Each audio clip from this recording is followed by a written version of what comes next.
நிகழ்ச்சிக்கு தலைமையேற்றுள்ள அன்பிற்கினிய தோழர் பாலகிருஷ்ணன் அவர்களே, இந்து குழுமத்தினுடைய இயக்குனர் திரு என் ராம் அவர்களே, கூட்டணி கட்சியினுடைய தலைவர்களாக இடம்பெற்றுள்ள திரு செல்வ பிறந்தகை அவர்களே, திரு முத்தரசன் அவர்களே, என்னுடைய அன்பிற்கினிய சகோதரர் தொல் திருமாவளவன் அவர்களே, பேராசிரியர் ஐயா காதர் மொய்தீன் அவர்களே,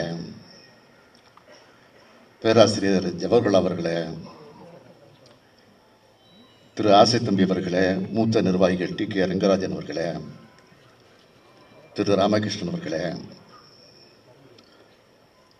மாண்புமிகு அமைச்சர் பெருமக்களே, சட்டமன்ற நாடாளுமன்ற உறுப்பினர்களே,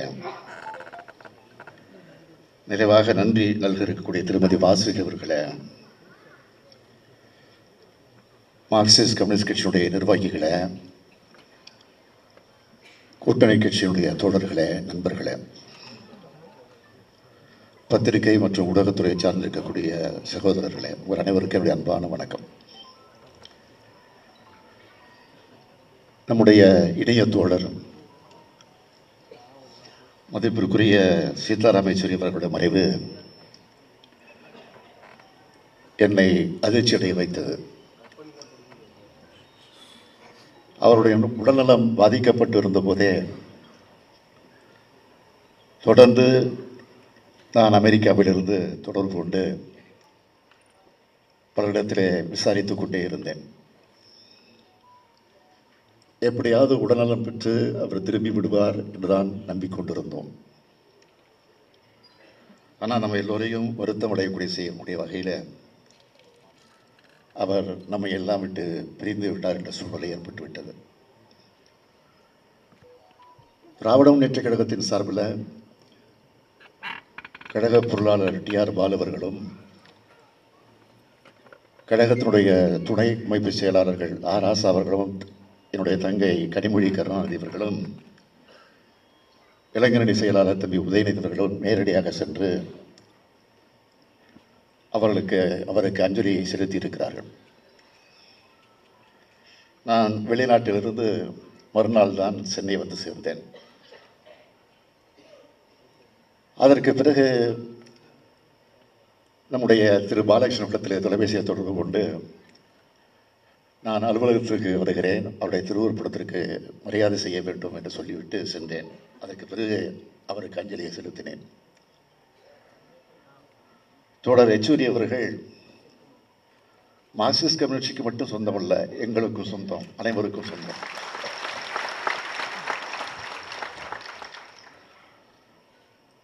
எல்லோருக்கும் சொந்தமானவராக அவர் விளங்கினார், வாழ்ந்தார், வாழ்ந்து காட்டியிருக்கிறார், எடுத்து காட்டியிருக்கிறார், வழிகாட்டியிருக்கிறார். இந்தியாவோட கருத்தியலின் அடையாளமாக ஒருத்தர் இருக்கிறார் என்று சொன்னால் அவரை நிச்சயமாக நாம் அவரைத்தான் குறிப்பிட வேண்டும். அவருடைய இழப்பு என்பது ஒரு கருத்தியலுக்கான இழப்பாக அமைந்துவிட்டது. இந்த நேரத்தில் தோழர் யெச்சூரி அவர்களை பற்றி நான் சொல்ல வேண்டும் என்று சொன்னால் என்னுடைய நினைவுக்கு வருவது, கோவையில் நம்முடைய கலைஞர் அவர்கள் முதலமைச்சராக இருந்த நேரத்தில் செம்மொழி மாநாடு நடத்தப்பட்டது. அந்த மாநாடு தான் இப்பொழுது என்னுடைய நினைவுக்கு வருகிறது.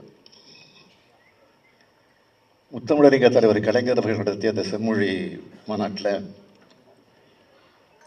அவர் பேசுகிற போது குறிப்பிட்டார், தோழர் யெச்சூரி அவர்கள் பேசுகிற போது குறிப்பிட்டு சொன்னார், தமிழ்நாட்டில் எனக்கு ஒரு பங்கு உண்டுன்னு தோழர் யெச்சூரி ஆட்சி உரைதான் என்னுடைய நினைவுக்கு வருகிறது.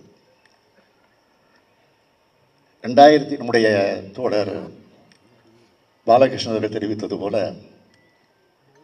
2015 மார்க்சிஸ்ட் கம்யூனிஸ்ட் கட்சியுடைய புதிய பொதுச் செயலாளராக தோழர் யெச்சூரி அவர்கள் தேர்ந்தெடுக்கப்பட்டார்.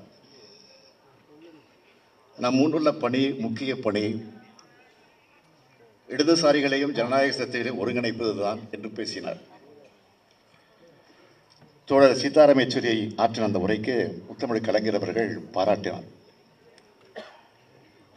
முத்தமிழறிஞர் தலைவர் கலைஞருடைய மறைவுக்கு பிறகு திராவிட முன்னேற்றக் கழகத்தின் சார்பில் இரங்கற் கூட்ட நிகழ்ச்சிகளை ஒவ்வொரு மாவட்டமாக நடத்தினோம்.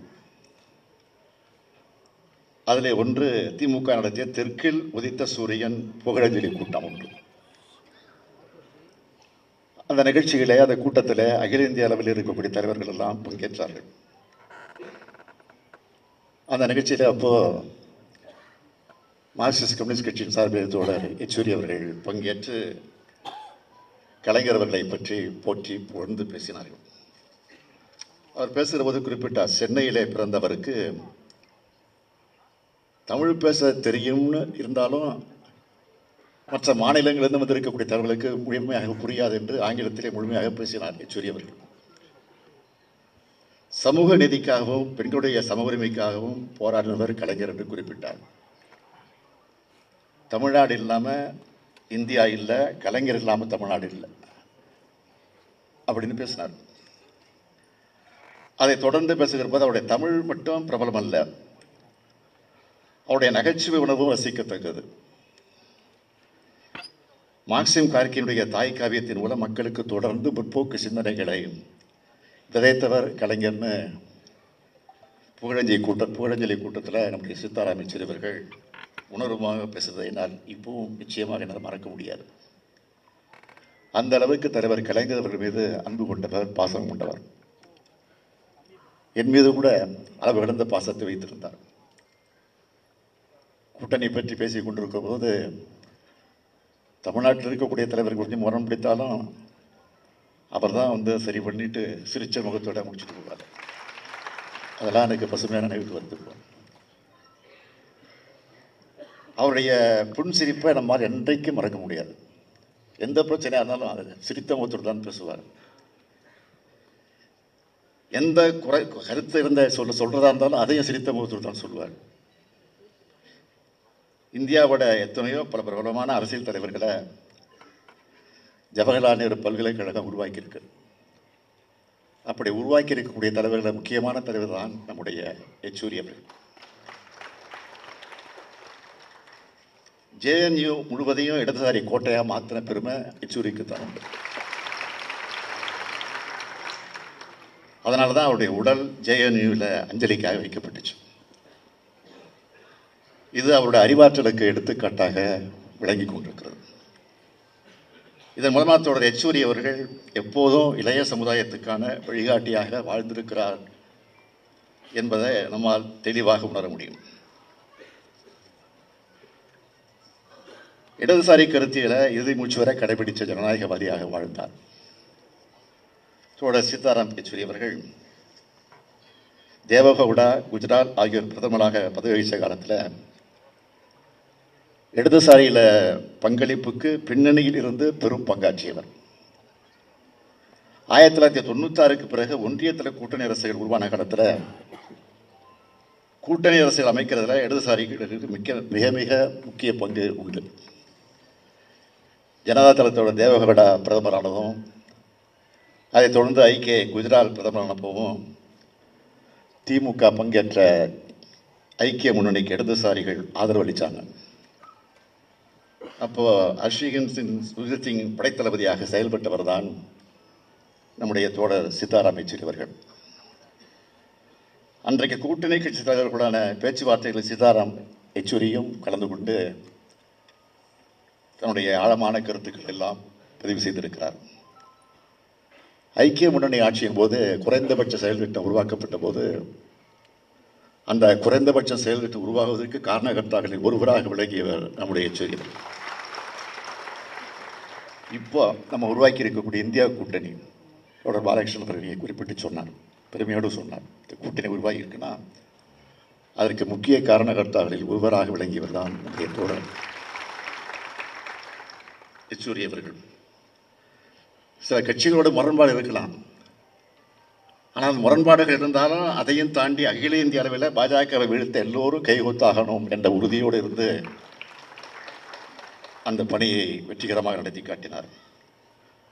இந்தியா கூட்டணி இந்த அளவிற்கு வெற்றி பெற முக்கியமான காரணகர்த்தாக்களில் ஒருவராக இருந்தவர் தோழர் சீதாராம் யெச்சூரி அவர்கள். தோழர் சீதாராம் யெச்சூரி அவர்கள் ஒரு பெரிய எழுத்தாளராகவும் விளங்கியிருக்கிறார். கட்சியோட வார இதழாக இருக்கக்கூடிய பீப்புள்ஸ் டெமோக்ரஸியின் ஆசிரியராக பணியாற்றியிருக்கிறார். இந்துத்துவா மீதான அவருடைய விமர்சனங்கள் புத்தகங்களாக வெளியிடப்பட்டிருக்கு. தமிழில் மொழிபெயர்க்கப்பட்ட மோடி அரசாங்கம் வகுப்புவாதத்தின் புதிய அலை என்ற நூல் முக்கியமான புத்தகம். பிரதமர் மோடி ஆட்சி அதிகாரத்தை பயன்படுத்தி கட்டவிழ்த்து விடப்பட்ட வாக்குவாதத்தை அந்த நூலில் தோழர் யெச்சூரி அவர்கள் தெளிவாக குறிப்பிட்டிருக்கிறார். நாள்தோறும் தீக்க திரும்ப பத்திரிக்கை வருது. அந்த தீக்க திருப்பத்தில் பத்திரிகையில் டைரி போல குறிப்புகளை தொடர்ந்து எழுதி வந்தார். காரணம், தமிழ்நாட்டில் இருக்கக்கூடியவர்களுக்கு அந்த அரசியல் தெரிந்து கொள்ள வேண்டும் என்பதற்காக, புரிந்து கொள்ள வேண்டும் என்பதற்காக அதையும் அவர் தொடர்ந்து செய்து காட்டினார். தோழர் சீதாராம் யெச்சூரி அவர்கள் விட்டு சென்றிருக்கக்கூடிய பணிகளை எல்லாம் நாம் எல்லாம் தொடர்ந்து தொய்வில்லாமல் தொடரணும். இந்தியாவில் கம்யூனிஸ்ட் இயக்கம் தொடங்கி 100 ஆண்டுகள் கடந்திருக்கும் இந்த நிலையில் அது ஆளுமைகளாக வலம் வந்த தலைவர்களோட வரிசையில் தனக்கென தனியிடம் பெற்று புகழ்மிக்க தலைவராக வாழ்ந்து காட்டியிருக்கிறார் சீதாராம் யெச்சூரி அவர்கள். கல்வியையும் அதன் மூலம் பயின்ற அரசியலையும் சமூக மாற்றத்திற்காக பயன்படுத்தியவர் தோழர் சீதாராம் யெச்சூரி அவர்கள். மதச்சார்பற்ற இந்தியாவை உருவாக்க வேண்டும், சகோதரத்துவ இந்தியாவை உருவாக்க வேண்டும், சமூக நீதி இந்தியாவை உருவாக்க வேண்டும், இது எல்லாவற்றையும் உள்ளடக்கிய சமதர்ம இந்தியாவை உருவாக்க வேண்டும் என்பதற்காக நாம் அனைவரும் அவர் வழியிலே நின்று பணியாற்ற வேண்டும் என்று உங்களை எல்லாம் கேட்டுக்கொண்டு அவருடைய மறைவுக்கு என்னுடைய வீர வணக்கத்தை சொல்லி விடைபெறுகிறேன்.